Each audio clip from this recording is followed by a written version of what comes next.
Life is eternal. We all live on a stage where many infinities gather. Just take a look outside tonight and contemplate the infinity of space.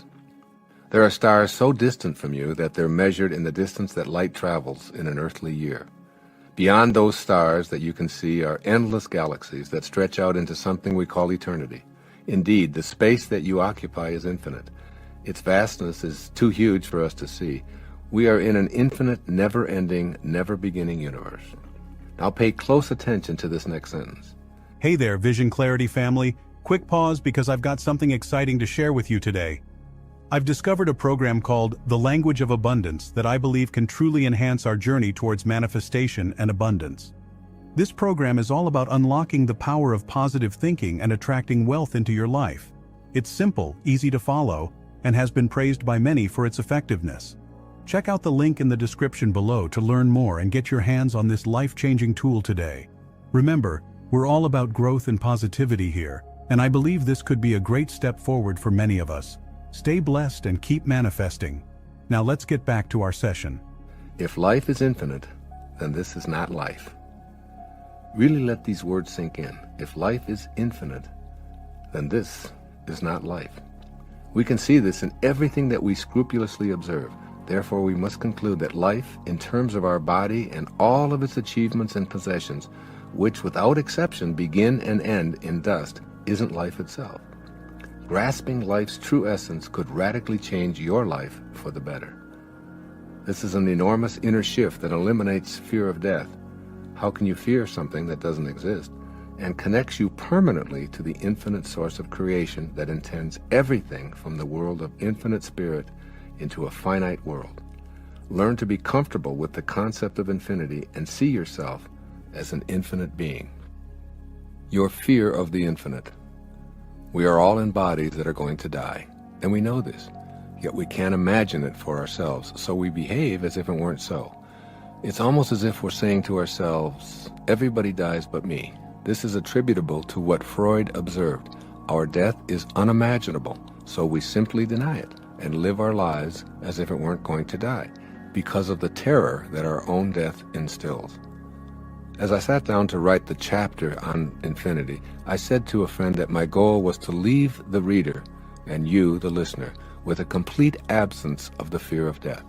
Let me know if it touches you in that way, even on a minor scale. Your own death. Essentially, there are 2 points of view regarding this dilemma of your own death. The first says that we're physical bodies that are born and we go on to live for a while, and then ultimately we deteriorate. Our flesh wears out and then we die and are dead forever. This first perspective, if you embrace it either consciously or otherwise, is terrifying from our alive point of view. Unless you embrace the second point of view, it's completely understandable that you would fear death. Or you may welcome it if you hate or fear life. The second point of view says very simply that you're eternal, an infinite soul in a temporary expression of flesh.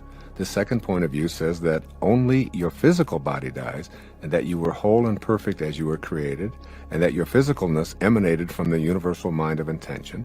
That universal mind was and is formless. It's the pure energy of love, beauty, kindness, and creativity, and it can't die since there are no forms involved.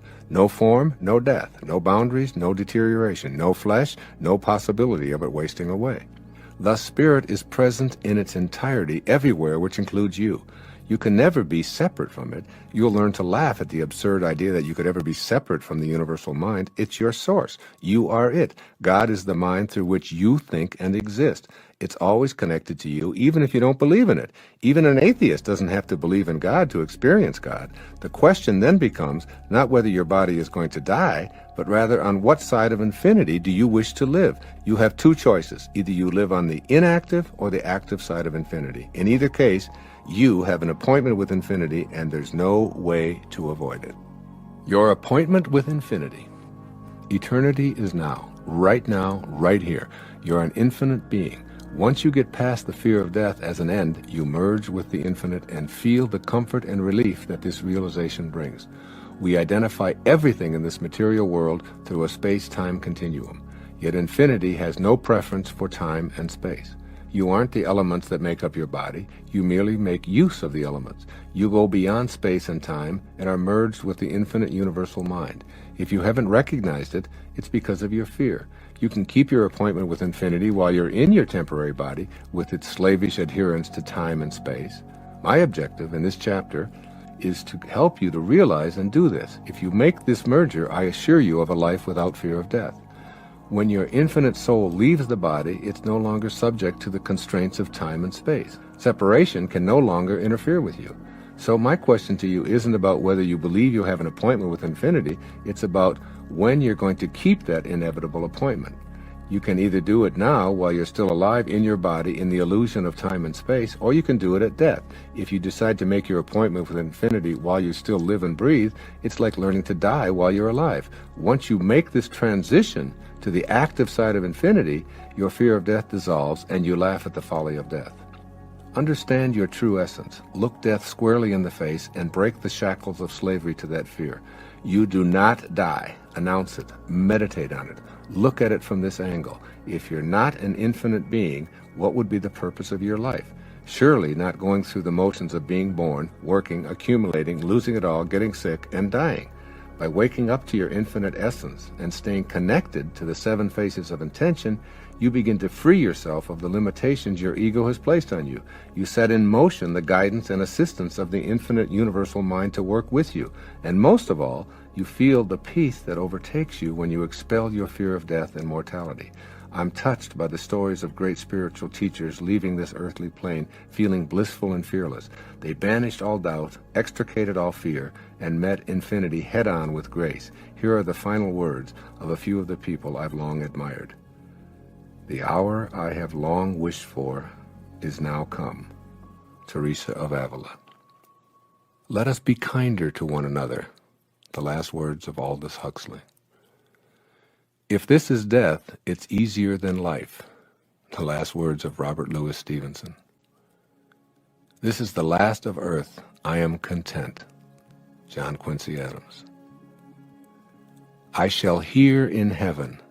Ludwig van Beethoven. Light, light, the world needs more light. Johann von Goethe. I am going to that country which I have all my life wished to see. William Blake. It's very beautiful over there. Thomas Edison.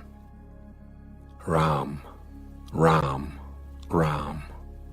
God, God, God. Mahatma Gandhi. Why not write your own final words now and make your transition to being an infinite being while you still occupy your body? As you consider your appointment with infinity, look at how most of us live our lives. We know we're in a body that's going to die, but we behave as if it's not going to happen to us. This viewpoint is from the inactive side of infinity, where we don't see our connection to intention and our ability to stay in harmony with our creative spirit. Let's examine the essential difference between keeping your appointment with infinity now or at your own death. In one case, you'll be on the active side of infinity, and in the other, you'll avoid it by being on the inactive side. The active versus the inactive sides of infinity. On the active side of infinity, you're fully cognizant that you're in a body that's going to die. Furthermore, your inner knowing is that you aren't that body, its mind, or any of its achievements and possessions. On this active side of infinity, you are first and foremost an infinite spiritual being having a temporary human experience, and you do all of your living in all of your relationships from this very perspective. On the inactive side of infinity, your experience of life is quite the opposite. Here, you're first and foremost a human being having an occasional spiritual experience. Your life is guided by a fear of death, a separation from others, a competitive style, and a need to dominate and be a winner. The inactive side of infinity separates you from the power of intention. Here are some of the distinctions that I see between those who live in the active side of infinity and those who deny their eternal nature and opt for the inactive side of infinity. A sense of destiny. In the active side of infinity, your connection to intention will no longer be thought of as an option, but as a calling that you must heed. The inactive side of infinity leads you to see life as chaotic, purposeless, and meaningless, while your position on the active side of infinity leads you to fulfill a destiny that you feel deep within you. Your sense of destiny lets you know that you're playing this game of life on the active side of infinity. Prior to accessing your sense of destiny, your motivation was what you wanted out of life and what you'd like to do. On the active side of infinity, you realize that it's time to do what your destiny intended you to do. Wallowing around hoping things will work out, waiting for your luck to change, and hoping others will come through for you no longer feels right. Your sense of destiny allows you to realize, I am eternal, and that means that I showed up here from the infinitude of spiritual intention to fulfill a destiny that I must act upon. You begin stating your objectives in the language of intention, knowing they'll materialize. You enlist the power of intention to keep you on track. It can't fail because there's no failure in the infinite. This 13th century poem may inspire you to know you have a destiny. You were born with potential. You were born with goodness and trust. You were born with ideals and dreams. You were born with greatness. You were born with wings. You are not meant for crawling, so don't. You have wings. Learn to use them and fly. That's Rumi, one of my very favorite poets.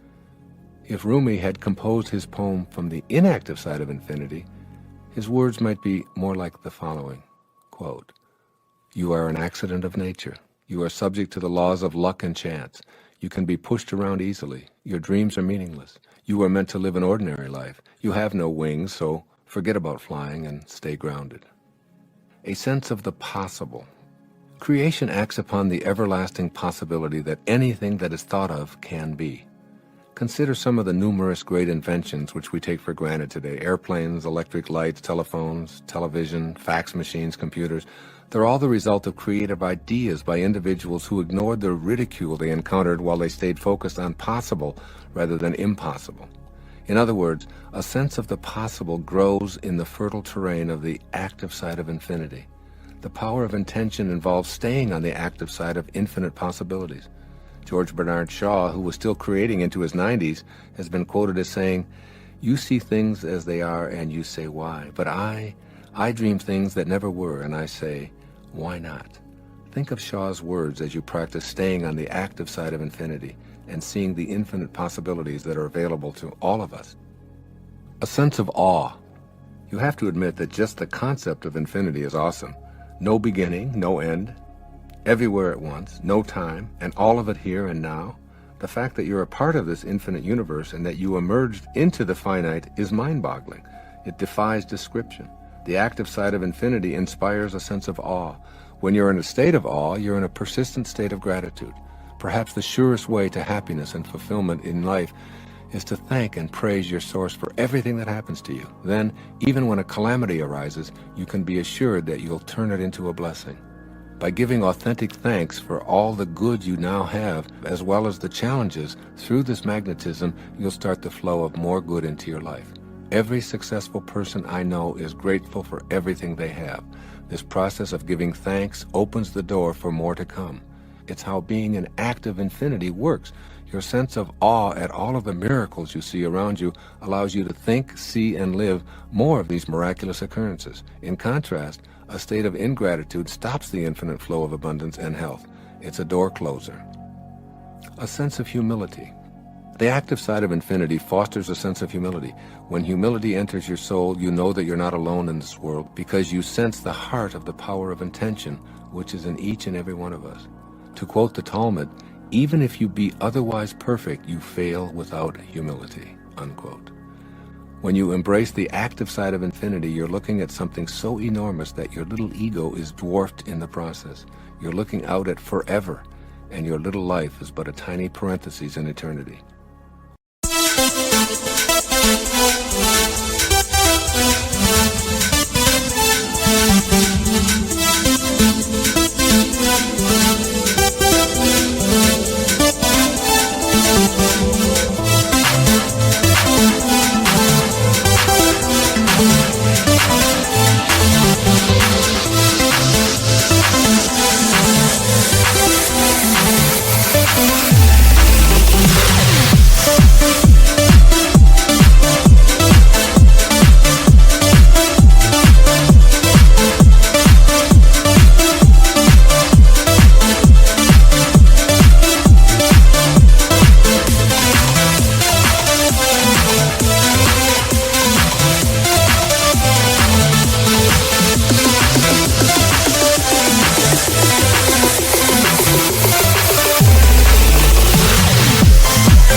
reasons for so much contemporary depression and ennui is the inability to see ourselves connected to something greater and more important than our own puny egos.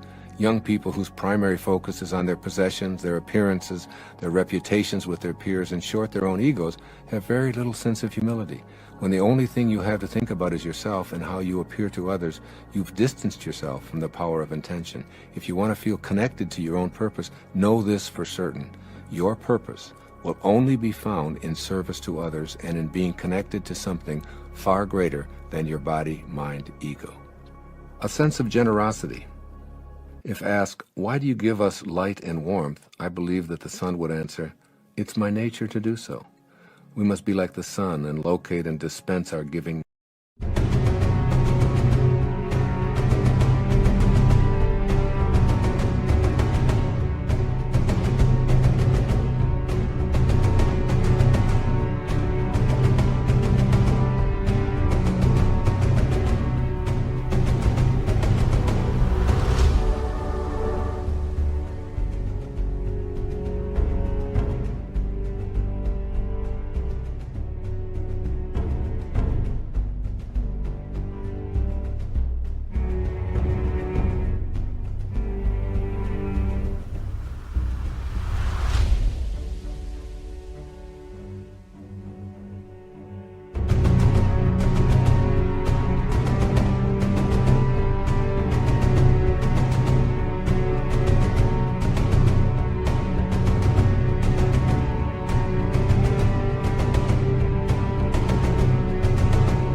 Nature. When you're on the active side of infinity, giving is your nature. When you're on the inactive side of infinity, you view life in terms of shortages, and hoarding becomes a way of living. Generosity, as well as the inclination to reach your intentions, is lost when you think in these terms. If you can't see an infinite universe with infinite supply and infinite time and an infinite source, you'll be inclined to hoard and be stingy. The power of intention is paradoxically experienced through what you're willing to give to others. I love Swami Sivananda's advice, and I encourage you to consider it here. Everything that he suggests, you own in infinite amounts. He put it this way: the best thing to give your enemy is forgiveness. To an opponent, tolerance. To a friend, your heart. To your child, a good example. To your father, deference. To your mother, conduct that will make her proud of you. To yourself, respect. To all men, charity. Make giving a way of life. It is, after all, what source and nature do eternally.